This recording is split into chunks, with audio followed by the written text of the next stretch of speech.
নমস্কার বন্ধুরা, আমি আজকে শুধুমাত্র 5 টাকা দামের কুরকুরের প্যাকেট আর সামান্য একটু চিকেন দিয়ে আপনাদের দারুণ স্বাদের মুখরোচক একটা রেসিপি করে দেখাবো। আশা করি এই রেসিপিটা দেখার পর আপনাদের ভালো লাগবে। তো রেসিপিটা করার জন্য দেখতে পাচ্ছেন এখানে আমি একটু মুরগির মাংস নিয়েছি, আর এই মাংসটা কিন্তু বন্ধুরা শুধু নরম মাংস নিয়েছি। আর এখানে দেখতে পাচ্ছেন আমি দুটো কুরকুরের প্যাকেট নিয়েছি। এখন আমাদের যা করতে হবে, এই প্যাকেটটা কেটে এইগুলো একটা মিক্সিং জারে দিয়ে দিতে হবে। আমি এখানে দুটো প্যাকেটই দিয়ে দিলাম।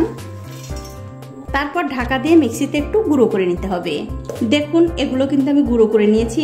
তবে বন্ধুরা, গুঁড়ো করার সময় কিন্তু অবশ্যই একটু সাবধানে গুঁড়ো করবেন।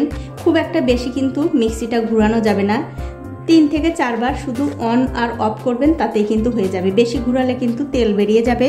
এবারে এই গুঁড়োটা অন্য একটা প্লেটে ঢেলে নিচ্ছি।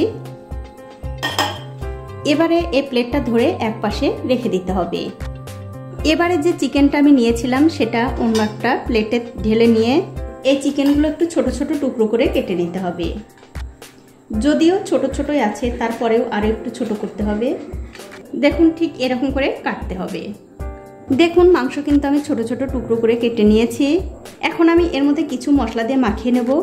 দিয়ে দিচ্ছি লঙ্কার গুঁড়ো, স্বাদ মতো নুন, জিরার গুঁড়ো, ধনিয়ার গুঁড়ো, সামান্য একটু গোলমরিচের গুঁড়ো, মিট মশলা, একটু গরম মশলার গুঁড়ো, হাফ চামচ চাট মশলা, 1 চামচ ভিনিগার আর 2 চামচ দিয়ে দিলাম সাদা তেল। এবারে সব কিছু দিয়ে খুব ভালো করে মাখিয়ে নিতে হবে। তবে বন্ধুরা, এর মধ্যে কিন্তু আরও একটা উপকরণ আমি মেশাবো। আপনারা পুরো ভিডিওটা দেখতে থাকুন না টেনে, তাহলেই কিন্তু বুঝতে পারবেন।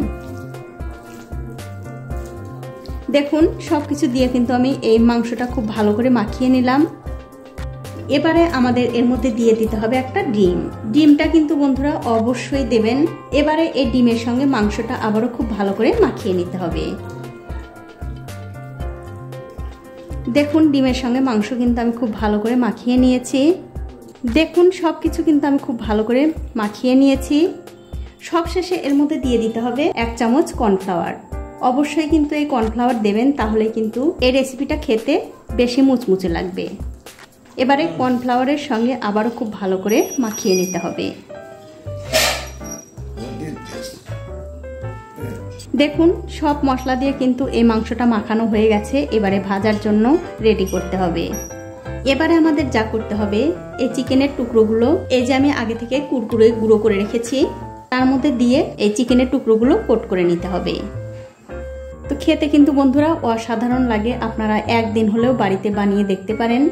আর এরকম করেই কিন্তু সবগুলো চিকেনের টুকরোই কোট করে নিতে হবে। তো এই দেখুন বন্ধুরা, এক এক করে কিন্তু আমি সবগুলোই কোট করে নিয়েছি। এখন আমি এগুলো ভেজে নেব। তার জন্য একটা ফ্রাইং প্যানে তেল গরম করতে দিয়েছি।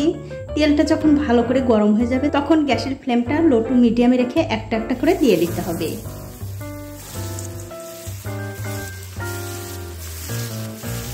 কিছুক্ষণ পর যখন দেখবেন এক দিকটা হয়ে গেছে, তখন অন্য দিকটা উল্টে দিতে হবে।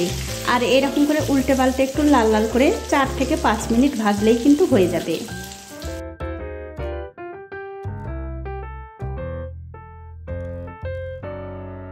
দেখুন 5 মিনিট সময় ধরে এগুলো কিন্তু আমি খুব ভালো করে ভেজে নিয়েছি। দেখতেই পাচ্ছেন কত সুন্দর লাল লাল হয়ে গেছে। এবারে তেল থেকে খুব ভালো করে তেল ঝরিয়ে তুলে নিতে হবে। তুলে অন্য একটা প্লেটে রেখে দিচ্ছি।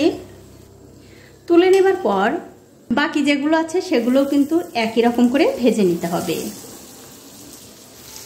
তো এই দেখুন বন্ধুরা, এক এক করে কিন্তু আমি সবগুলোই ভেজে নিয়েছি। আর সন্ধ্যাবেলায় চায়ের সঙ্গে যদি এই স্ন্যাক্স থাকে, তাহলে কিন্তু আর কথাই নেই। বাচ্চাদের তো ভীষণই পছন্দ। এবারে আপনাদের একটা ভেঙেও দেখাচ্ছি কতটা সুন্দর হয়েছে। দেখুন খেতে কিন্তু বন্ধুরা অসাধারণ লাগে। আর এরকম টমেটো সস দিয়ে খেলে তো আরও কোনো কথাই নেই।